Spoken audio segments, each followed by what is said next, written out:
Nay, sorry. Napagastos ka pa tuloy sa pagpapa-hospital sa akin. Ano ka ba, anak? Nawala na nga sa akin yung kuya mo, di ba? Ayoko namang mawala ka din sa akin. Hello po, good morning. Dok, ano po balita? Makakalabas na po ba si Scarlett bukas? Ma'am, may good news po ako. Pwede na po lumabas si Scarlett bukas. Salamat sa Diyos! Hindi na ako magiging pabayang ina. Ayoko na maulit yung nangyari sa kuya mo. Nay, ano pala nangyari kay kuya? Hindi mo pa nakakwento sa akin yun. Ha? Bata pa yung kuya mo, anak, nung nawala ko siya sa palengke.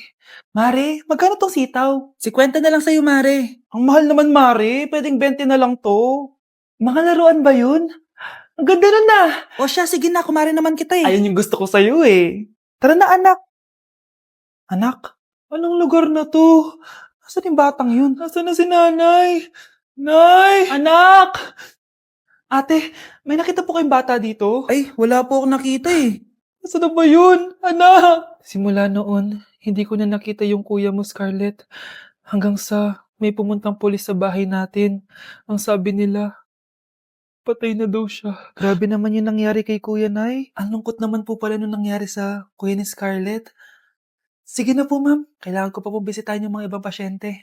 Sige po, Dok. Salamat po. Anak, ang importante, makakauwi ka na bukas. Opo, Nay. Makakapag-thirst trap na ako ulit.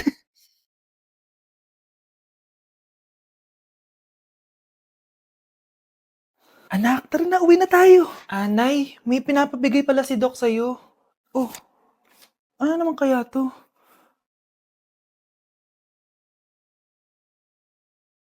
Paano nangyari yun? Balita ko, dyan nagtatrabaho yung dati kong asawa. Siguraduhin yung masisisante nyo yan. Dahil ayaw ko ng peste sa kumpanya ng asawa ko. Naintindihan? Susan, alam mo, feel ko talaga mapapromote na ako anytime. Kasi sabi ng manager namin, isa ako sa pinakamagaling sa amin. Ngayon pa lang, congrats na kita. Simula pa lang, alam ko naman na kaya mo. Alam mo, okay din pala na hiniwalayin ako ng asawa ko. At this ngayon, alam ko talaga kung anong habol niya sa akin. Yun ay pera. Madami pang ibang babae dyan, ano ka ba? Tsaka ang importante ngayon, nakafocus ka sa pagpapaganda ng buhay nyo. Oh, luto na to. Kain na tayo. Yes po, ma'am. Okay po. Ma'am, i-hold ko po muna kayo ha. Wait for a while. Sino itong tumatawag? Sir Ramon, may bad news po ako sa'yo. Ayaw ka po ng boss namin. Ano? Kaya tatanggalin ka sa trabaho. Anong tanggal na ako sa trabaho, ha? Utos lang po sa amin. Hindi pwede yun. Sorry sir, humanap ka na lang po na ibang trabaho. Bakit puro na lang kamalasan dumadating sa buhay ko?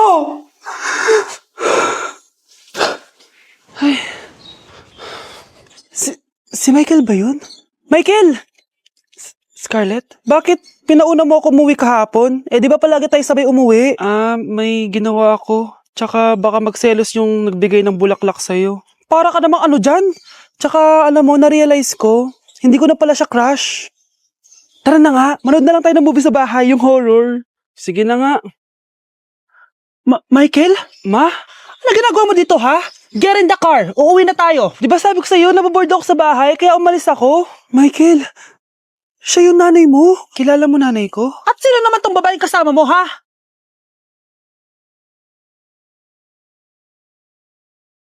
Hala, na paano siya? Be, anong iniiyak-iyak mo dyan? Nagre-relapse ako, be! Nakita ko kasi mga favorite song namin sa Spotify rap results ko. OA mo, be? Okay, class. Kanina notebook to? Hala, diary ko ba yun? Sige, tatapon ko na to. Total, wala naman may-ari sa inyo, ha? Ma'am, wait! Diary ko po yan! Oh, Scarlett, pwede mo bang basahin sa buong klase kung anong laman ng diary mo? Babasahin? Ma'am, nakakahiya! Go, Bes! O, ganito, Scarlett. Pag binasa mo yan, may plus points ka sa akin. Sige na nga, para sa plus points. Dear Diary, niligawan ako ng crush ko. Para ako nasa movie at kami yung bida. Siri, play Snow on the Beach. Yee! Ang harot, kaya pala may Taylor Swift ka sa Spotify rap mo, ha? Ano ba? Ito na nga, next na. Dear Diary, nagselo siya sa boy best friend ko. Gusto niya na makipaghiwalay sa akin. Hindi ko kayang mawala siya. I will die for you. OMG! Hula ko. Nasa Spotify rap pa si The Weeknd, no? Eto na nga. Medyo masakit to. Dear Diary, balita ko, may bago na siyang girlfriend. At yung best friend ko pa yung bago niya. Paano nila nagawa sa akin to? Parehas silang traitor. Hala, okay lang yan, bes. Kaya, ayun, nasa top song ko yung Kill Bill ni SZA. Magre-relapse na yan! Tumigil nga kayo! Class, tumigil na! Hello ma'am. Sorry I'm late. Nga pala, class, may bago pala kayong kaklase. Dear Diary, eto na ba yung binigay ng universe para sa akin? Hi classmates, my name is Jake. Ang pogi ng pangalan tapos ang tangkad niya pa. Siya na talaga yung para sa akin. And sa mga nagtatanong, may jowa na po ako. And 3 years na po kami. Dear Diary, suko na ako. Ayoko na magjowa. Mamamatay na lang talaga akong single. Nay, punta tayo sa mall. Wag muna ngayon, anak, ha? Madami kailangan na tapusin na trabaho si nanay. Sige po, Nay. Palagi nilang busy si nanay. Ako na lang mag-isa lalabas. Diyos ko po, anong oras na? Di pa pala kami kumakain ng anak ko. Anak, anong gusto mong ulam? Nasaan na ako? Hala, si Teddy na dumihan na. Ano yung gumagapang? Anak! Pumunta yun. Mare! Yung anak mo! Oh, Mare! Nasa inyo na naman yung anak ko? Pasensya ka na, ha? Makulit talaga yun. Mare! Patay na yung anak mo! Natagpuan nilang wala ng buhay kasi natuklaw siya ng ahas! Bakit di mo siya binabantayan, ha? Ano? Anak? Hindi. Anak? Ma'am, wag po muna tayo lumapit. Iniimbestigan pa po namin yung bangkay. Anong bawal? Anak ko yun, oh!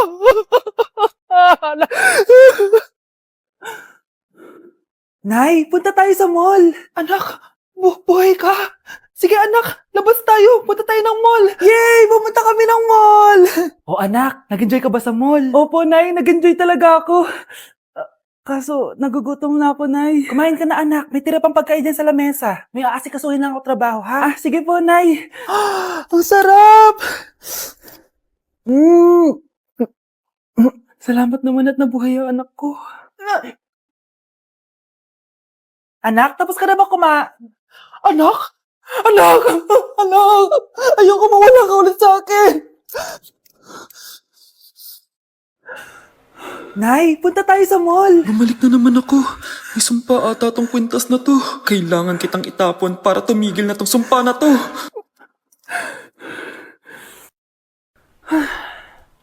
Teka, kwintas ba yun? Sino naman nagtapon nitong magandang kwintas na to? Sayang. Akin na lang. Tumatawag? Hello? Hello ma'am, kayo po ba yung nanay ni Samantha? Nabangga po kasi siya. Kailangan Ano? pumunta dito sa ospital. Nasagasaan anak ko! Ganda nito. Sana maging successful yung pagbebenta ko ng damit mo, na. Mahal, ang dami nating ibebenta mamaya. Manifest natin na makabenta kayo, Nay, para makaahon na tayo sa kahirapan. Hindi ako makapaniwalang nabili ko na yung pangarap kong tig 200,000 na relo. Wow, ang ganda niyan, Tay! Anak, tignan mo itong binili sa akin ng tatay mo. Diba ang ganda? Hala, di ba mahal yan, Nay? Mas mahal pa to sa bahay ng kapitbahay natin, no? Magbebenta ulit kami mamaya para mas marami tayong pera. Anak, binilang kita ng kotse. Gamitin mo to pag pupunta ka ng school, ha? Ha?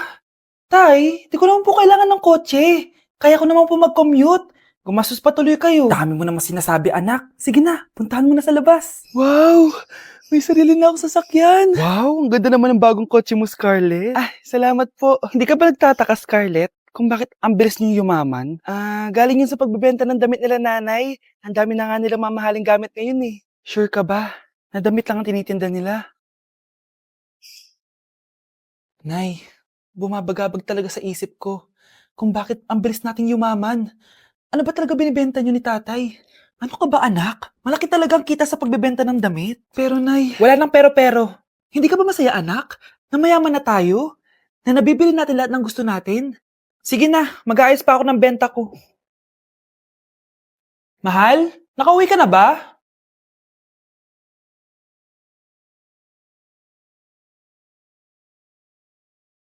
Ano ba talagang laman neto? Nagbebenta sila ng laman loob ng tao. Wow, sobrang ganda, mahal. Buti naman nagustuhan mo, mahal. Nga pala, kinuha ko na yung laman loob ng kapitbahay natin. Si Rosa? Malaking pera na naman to. Mahal, hindi dapat malaman ni Scarlett to, ha? Ano yun? Nasaan yung ledger? Nandito lang yung kanina. Ba't mo winala yung ledger, mahal? Nandun lahat ng mga sikreto natin. Sinong tao dyan? Nay, tinatamad ako pumasok. Diyos ko, mga kabataan ngayon. Kami nga, tumatawid pa kami ng ilog at bundok. Nayo, ito award mo. Ang ganda mo, be. Ano ka ba, be? Ako na to eh. Ikaw na talaga yan. Mas inuna pa mag-makeup kaysa maligo. Yes! Hoy, ikaw babae ka. Puro ka cellphone. Eh, ikaw nga buong araw nakikipagchismisan dun. May sinabi ba ako? Be, ang lungkot mo siguro, no? Kasi wala kang jowa. Mas okay na yung walang jowa kaysa sa walang mama. Ang boring naman. Maginis kaya ako. Anak, maglinis ka na nga ng bahay. Ay, matutulog na lang pala ako. Be, nagugutom ako. Kain tayo. Huwag na, be. Nagtitipid ako. Tara, libre ko. Sige, tara. Alam mo, ate, kung nakakayaman lang ang pagiging marupok, mayaman ka na. Kung nakakayaman lang ang pagiging pangit, ikaw na pinakamayaman. Anak, bilan mo ako ng tubig na sa 7-Eleven. Bilis na. 7-Eleven? Ah, sige, Nay. Nay, alis na ako, ah. Ba't may dalang maleta yun? Ano naman trip ng babaeng to? Manood na nga lang ako. Wow, ganito pala itsura ng airport. Ang ganda. Ganito pala feeling sumakay ng airplane. Eto ba yun, yung 7-Eleven? Teka, anong oras na? Bakit di pa umuwi yung babaeng yun? Ayan, ito yung pinapabili ni nanay. Tawagan ko na nga. Ay, hello, Nay. Eto na, nabili ko na pinapabili mo. Asa ka na, ha? 7-Eleven, di ba, Nay? Oo, 7-Eleven. Diyan lang sa may kanto. Ay, akala ko kahit sa 7-Eleven. Ha? Nasa ka ba? Sa Japan. Ha? Japan? Okay, class. Magsi-sitting arrangement tayo, okay? Scarlett, tumabi ka kay Cheska. Sige po, ma'am. Hi. Oh, bago ka lang ba dito? Oo, sana maging close tayo. Paalala ko lang sa'yo, na sa room na to, ako ang prinsesa dito. Okay? I like your hair. It's giving squatter. Sa subdivision kasi namin, uso ang reband. Ew! 2025 na, naka-Android ka pa din? It's giving blurred cam. So, boyfriend mo pala si Michael? Bakit kanya pinatulan? Sa mukhang yan? Yuck! Ang pangit ng...